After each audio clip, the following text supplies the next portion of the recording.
So once again, the game about to commence in Court 1 is the under-23 women, New Zealand versus Australia.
Rightio, guys, you got Parko again back in this game.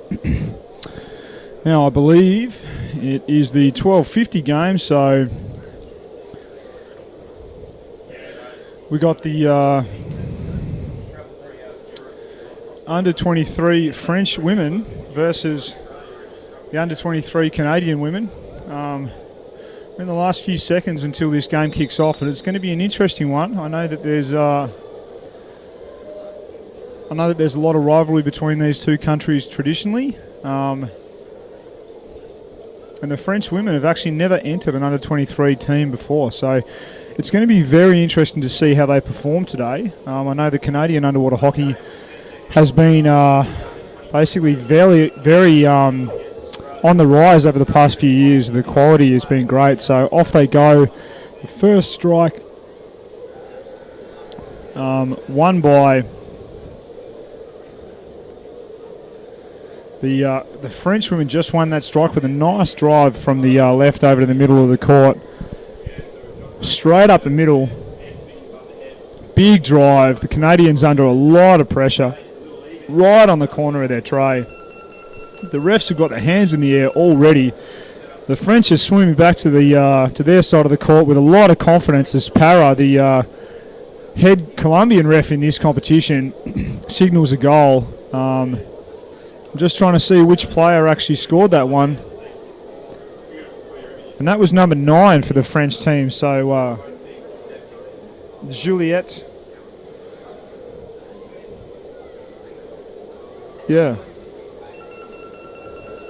I'm pretty sure the French just scored that goal. So Juliette Maquette, I think that's the pronunciation. My apologies if that is incorrect. As the game continues, and off we go over to the right-hand side. There's a lot of players on the bottom, as you can see, with not much advantage being taken by either team. As a big drive again by the French team. Down the court, they're staying on the wall, and off they come in a 45, straight at the corner of the tray, with the Canadian ladies really working hard. That French player right on the corner of the tray stayed down for a long time, but unfortunately unfortunately for the French, the Canadians managed to defend that one quite well. The refs have called another call with gloving, and that is, I believe, an advantage puck for the French ladies.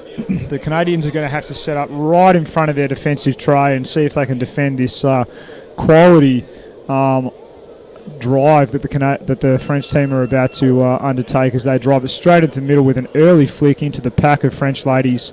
Looks like the Canadians have done a good job of driving out to the left-hand side, out to the wall, out to the safety. And I tell you what, if this is any indication of the way that this game is going to go, this one's going to be a close one between these two teams. I'd say at the moment the French have got the advantage in relation to establishing their momentum, or at least the pressure on the tray. But the Canadians are doing a good job of keeping that puck away from their tray, with the refs getting quite involved as well. So desperate times in the pool at the moment, with a few gloving calls going on for the French against the Colombians. If too many of those keep on getting called, the refs will probably give the Canadians a team warning. The French take this free puck into the centre channel again, with players streaming onto the puck.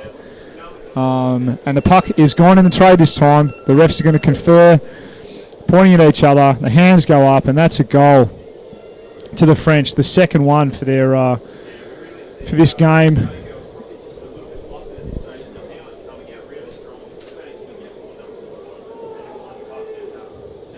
Just waiting to see which player scored that goal, but a lot of good drives coming from the French team at the moment, and a lot of pressure being applied to the Canadians. So, I'm sure the French coach is going to be happy with the performance of his team in this early stage of this game, as the strike kicks off again, and the play moves over to the far side of the court. The refs have called it up again. There might have been it was definitely a foul, a break, or something like that, but it's gone against the French team this time, for the advantage being given to the Canadian team in white. They take the puck over to the left. The French are onto them pretty quick as the drive goes out to the left-hand wall for the Canadians. Right, the French ladies did a good job of switching it around, but the Colombian ref, Para, has seen a chopping infringement over on his side of the court. And that's gone against the Canadians, so the Frenchies are setting up with... it's gone for the Canadians again. So the Frenchies are setting up in defence, which made sense because they're all in a big pack. Canadians have driven it out to the left-hand corner in attack, which is an interesting move. They might be trying to get the French to kind of stack that corner before they switch it back around. Doesn't look like it at the moment. It looks like they're trying to drive an angle, a 45 or something, some angle thereabouts. Didn't work, however, and the French come back down that wall, out of their defence in numbers, with some good numbers on the bottom and support. I tell you what, it must be a hard thing, to keep focused in these games. These players have done a lot of training, and this game is being played at a very high pace at the moment. So it's going to be interesting to see which one of these teams can swim this game out for the full 30 minutes. At the moment, they're on the opposite side of the pool to the sub bench, so there isn't really any way that the players, particularly on the puck, can get any kind of sub, any kind of rest. But it doesn't seem to be bothering the French that much. They keep on really putting the Canadians under a lot of pressure with a lot of good drives. And when a team is under pressure that much, then generally they do tend to foul a little bit more, trying to stop those big, hard drives from the opposition team. And the Canadians have had another infringement go against them. All of them are on the bottom with another buzz from or another free called from the refs. But this time it's gone against the French with a dangerous flick. 2 minutes in the bin the French player will spend for putting the puck too close to the head of the opposition player. So the Canadians have got a bit of a reprieve as they set up to take their advantage. I'm going to try and see if I can get you the number of the player in the bin for those of you at home. But this game is really being played at a high standard, a fast standard, with a lot of heavy swimming, particularly by the French ladies. It's back in their attacking quarter as well. So a lot of consistent swimming being displayed now by the French under-23 team, and the refs are getting involved quite a lot with calls against the Canadians, with the referee having a chat to the Canadian player there about a bit of a free arm or a bit of obstruction by the looks of it against the Canadian team as they set up for another free puck in front of their defensive goals.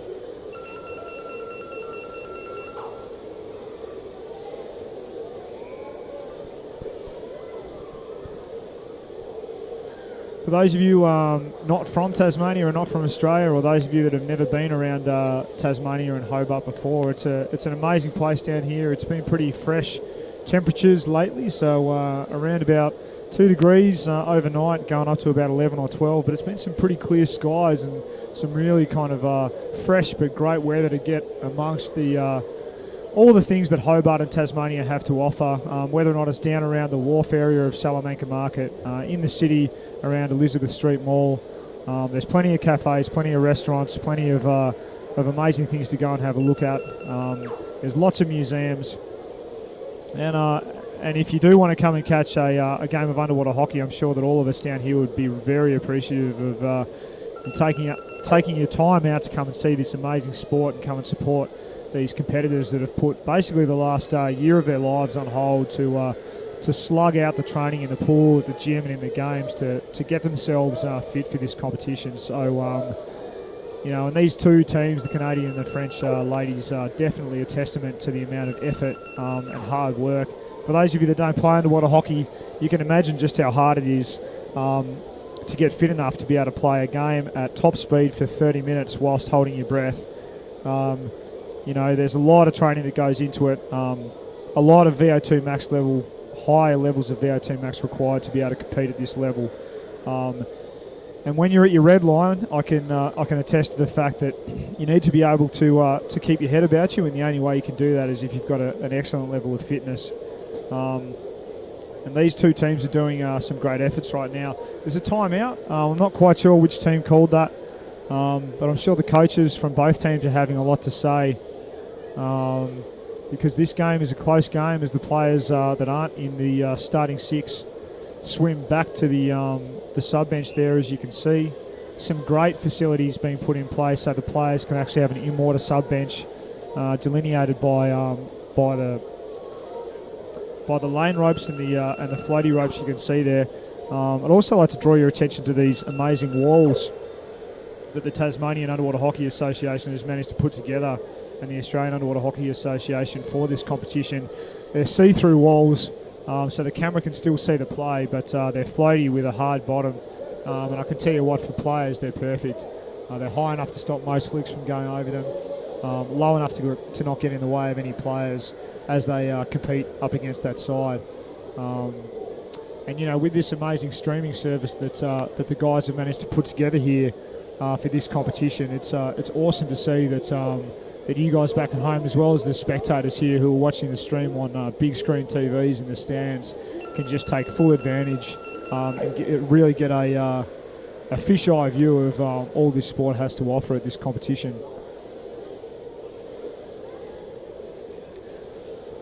So the play's over on the far side from the cameras, and both teams are really sort of fighting for the puck over there on the wall as the Canadians get a bit of advantage and drive that puck further down the court. For those of you that do want to donate to this amazing streaming service that is on offer here, obviously you don't have to pay to watch any of the games, as the Frenchies drive it right towards the tray, right onto the corner, as the Canadians just get there to stop the puck from going in. It looks to me like they've actually defended that drive, which was an amazing effort considering just how extended that defence was.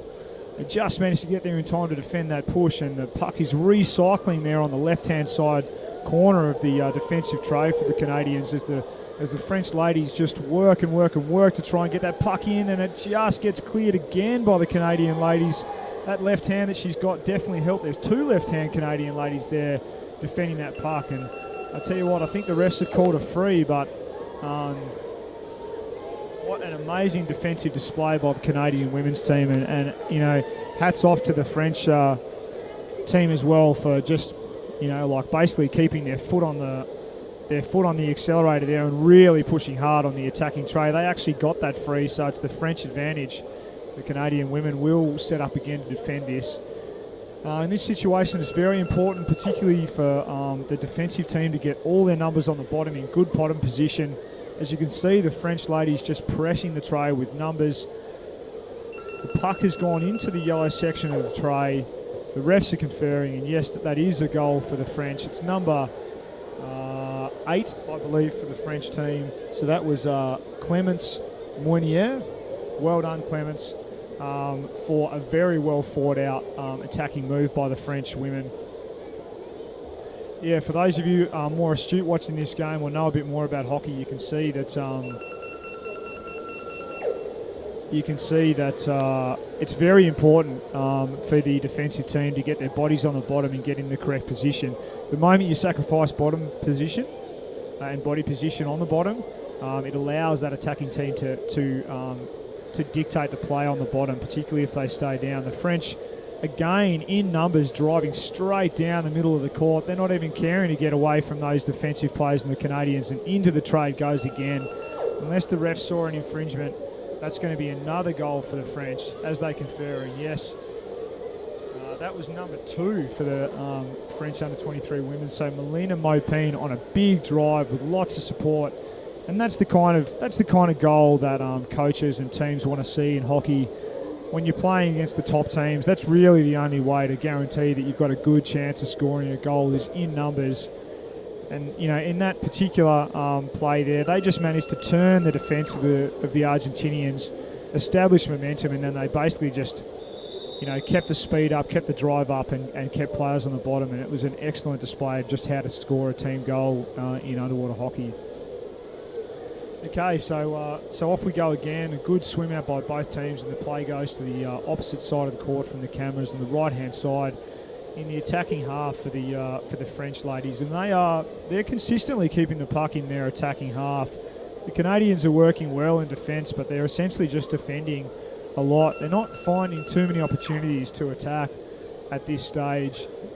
As another ref call comes from Para, the Colombian ref, he's saying that there was a little bit of obstruction or stick infringement there, scooping underneath the stick before you can hit the puck. So the Canadians will get a little bit of a reprieve to have an advantage puck here. Let's see what they can do. They've got one or two, maybe one player in front of the puck and the rest of the team behind. Unfortunately, they didn't manage to use that advantage puck to their advantage, and the French ladies managed to get good possession of that puck quite early on after that free puck was taken. But again, the Canadians come down the left-hand wall. They don't seem to be too interested in bringing it over the other side, which is interesting because they are playing a little bit spread, but generally trying to take the puck forward on angles just off straight forward. So, hey, that's a decent game plan if that's what their structure is set up to do, and they certainly are doing a lot of good quality defending as they get another free puck against the French and drive that left-hand wall. I guess at this moment, while the teams are sort of locked in a pretty even contest, I'd like to mention our sponsors, or a couple of our sponsors anyway. Wing & Co, providing all the officials, volunteers and commentators with all the food for this competition. They've done an amazing job of catering for this competition for all of the people that are giving their free time up. I know I've had definitely a couple of delicious sandwiches and muffins from these guys, and I can personally attest to the deliciousness of their fare. So thank you very much, Wing & Co, for all the support you've provided. Poco people, for those of you that can look around the venue here, they've made the logos and designs for the comp, and they just look so great. They really have just sort of put the polish on a lot of effort that the volunteers and the organisers have put into this competition. So thank you very much, Poco people, for that logo and design that you've provided this comp. As the French, another big push straight onto the tray, and unfortunately the Canadian ladies just couldn't stay down long enough to keep them out. You can see there, it's a good example. That's a goal by signalled by Para, the Colombian ref, and I think that was number 6 for the French ladies. Marie Giacomello, my apologies for the pronunciation, but well done, Marie, for a very good goal. Basically, Marie stayed down there or got in position when everyone else just decided to go up, which sometimes is the difference between defending a goal and scoring it. So, you know, a very good example there from Marie of just how to stay down and finish the goal off. Unfortunate for the Canadians, but unfortunately that's the way the cookie crumbles sometimes.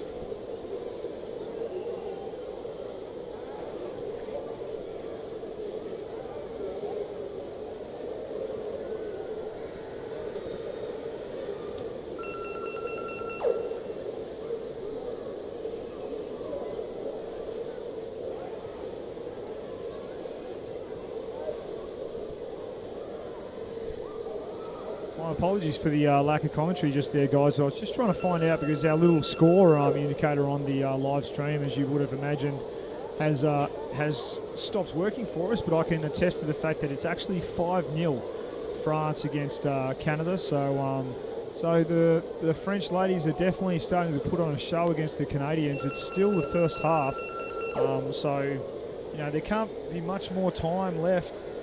There you go. There's that's half time being called, and the players are being told to swap over by the chief ref. So 5-0, the French under-23 team are leading the Canadian under-23 team in this their first kick-out for the fourth CMAS Age Group World Championships. A very strong display of how to play underwater hockey by the French ladies. A very consistent but unfortunately not successful display by the Canadian under-23 women's. I mean, they were very good in defence consistently, but they were pressed very hard by the French. And unfortunately, they just couldn't keep the French out, you know, consistently enough to stop those goals from going in. So it's going to be very interesting to see what happens in the second half. I'd like to also give a shout out to Six Al Agua Underwater Hockey Gear for their sponsorship of this competition. I know that they have a stall here at the competition, and they're selling gloves and sticks and other accessories for players of underwater hockey to go and buy. One of their recent inclusions in their inventory for their sticks available is the Python stick, which is actually modelled off an Australian design. So for those of you that have always wondered what it's like to play with a tree trunk sized underwater hockey stick, you can go and have a look at those Python sticks at Six Al Agua, or at least talk to Sarmiento, who is here at the pool deck and put an order in for an Australian style stick. They've got plenty of other style sticks as well, like lots of smaller, more sort of skillful, faster hand skills type sticks that are used by a lot of the different countries around the world. And I can personally attest to the fact that their gloves are very good, using one of his Six Al Agua gloves myself. So well done, Six Al Agua, for getting your gear down here and also being one of our sponsors and making this competition as good as it is. I'd also like to give a shout out to Shark Underwater Equipment. Sergio, he's reffing here as well, has some great gloves and other gear up at the stall section 2. I think I used one of his gloves at the last World Championships in Stellenbosch last year, so I can personally attest to that glove being of a very high standard, and seeing us through that competition for the Australian men's elite team. I think most of us played with those gloves last year, and they were very good. So thanks, Sergio, for all your support too. For those of you that are wondering about things to do with 20 seconds to go here in Hobart for the second half Canadian-French under-23 women's game, please get around Salamanca. Please get down to the wharf and other areas like North Hobart. There's so many good cafes and good eating places to just go and immerse yourself in as we set up to watch and be encapsulated by this second half game as the girls who are coiled springs come in off the wall and hit that puck, with the Canadians winning that strike there by a good body length as they drive it out to the right-hand side of the court.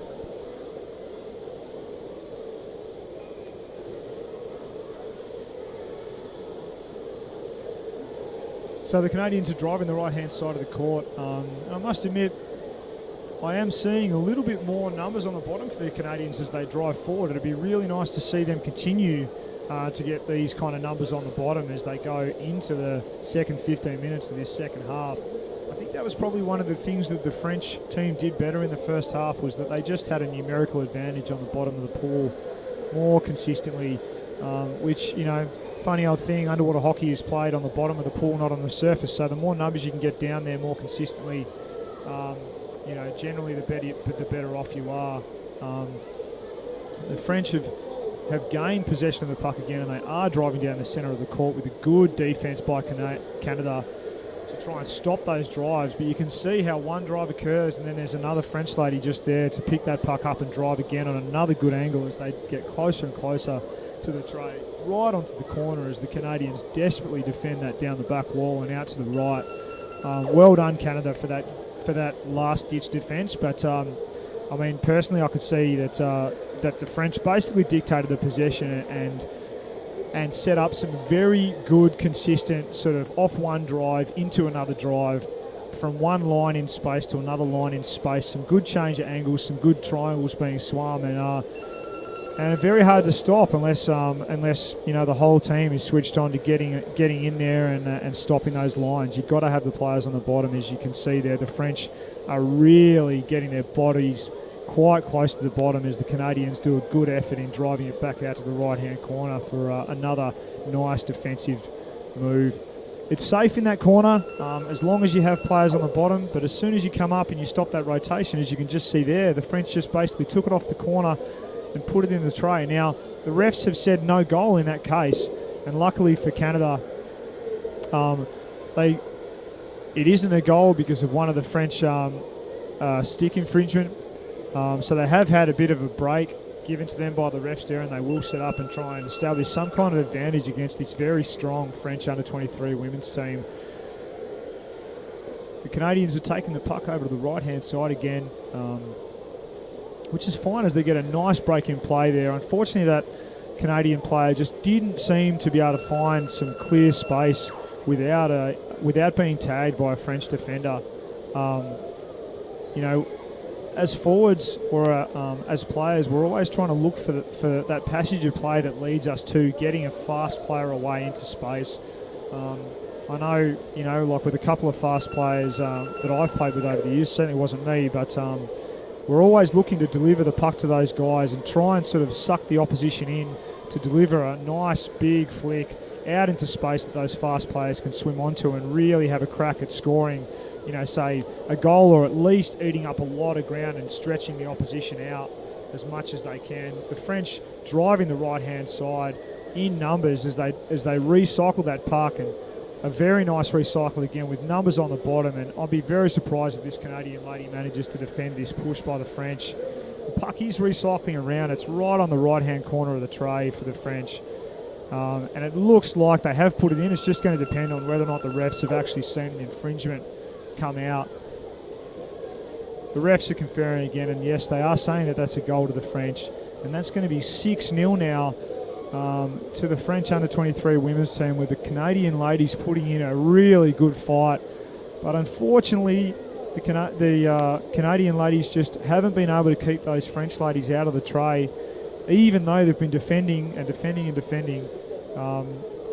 They have had some amazing efforts at defending. I'm sorry, I don't know who scored that goal for the French, but I'm sure all the French people are watching at the moment are very happy with the result of this game so far, with just over 10 minutes to go. Canadians have consistently won that strike, so they've obviously got a pretty quick player coming out in the centre with a big dolphin kick as they drive the right-hand side. The Canadians are actually pretty consistent in establishing momentum off the strike to one side or another. But once they get into that attacking sort of half of theirs, they haven't managed to be able to take that puck from there to their attacking tray too often. The French normally get numbers on the bottom and start to gain advantage after the Canadians have an initial push. Now, the refs have called another free. Unfortunately, fortunately for the Canadians, that's gone their way, so they'll get the advantage puck this time, and the French are being pushed back. So, well done to the Canadians for establishing that advantage, and a good move there to get an advantage puck in their attacking half.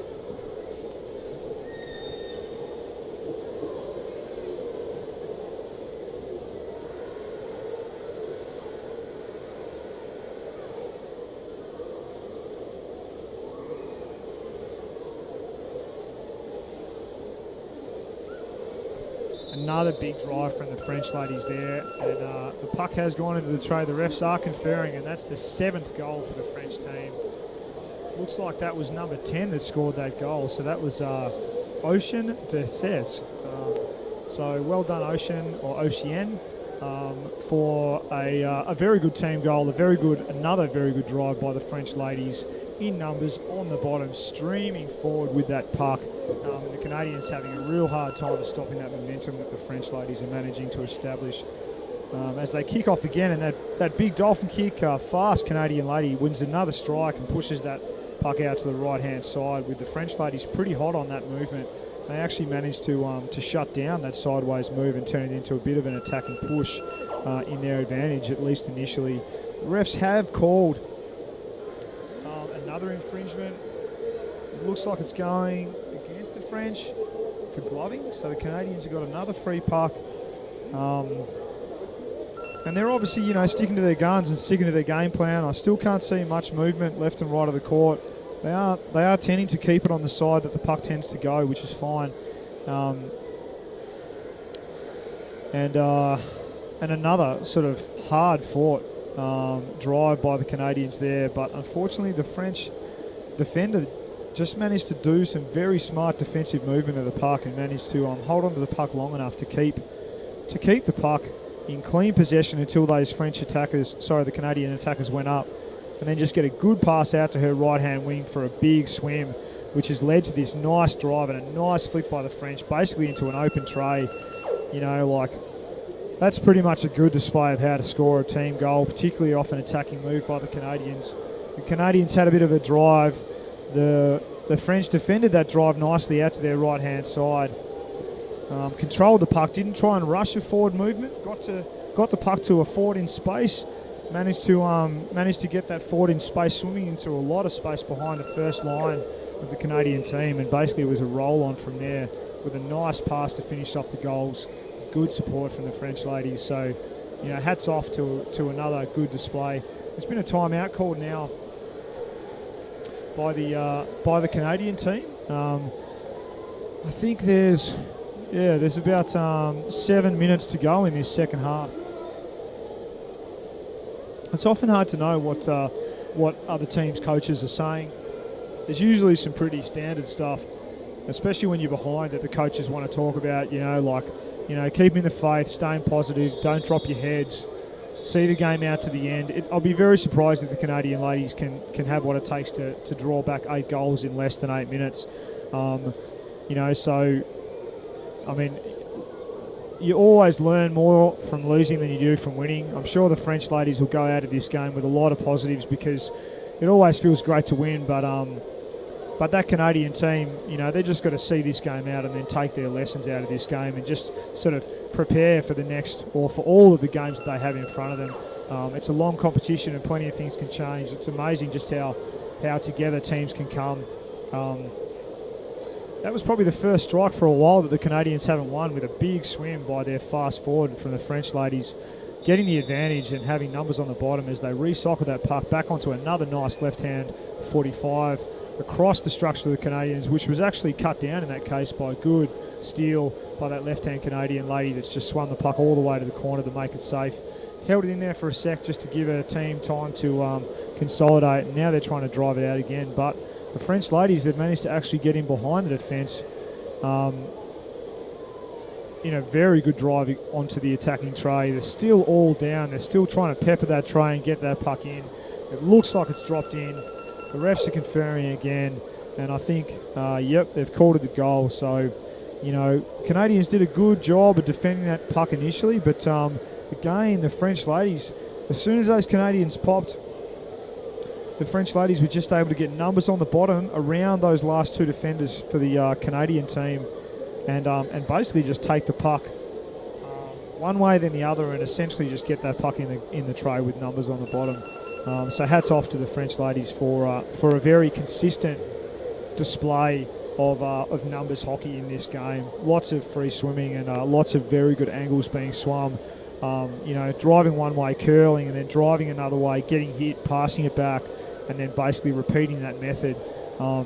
It's obvious that the French ladies and the Canadian ladies have done a lot of training, but the French ladies are definitely executing their game plan to a higher standard than the Canadians in this match.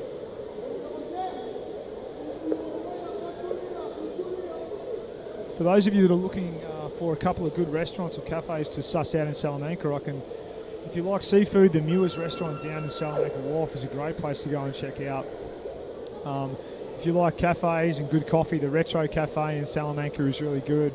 The Machine Cafe, which is also a laundrette if you're looking to wash your clothes, is also great, as the French team try and bring it in on a 45 off their left-hand wall, but get nullified by the Canadians.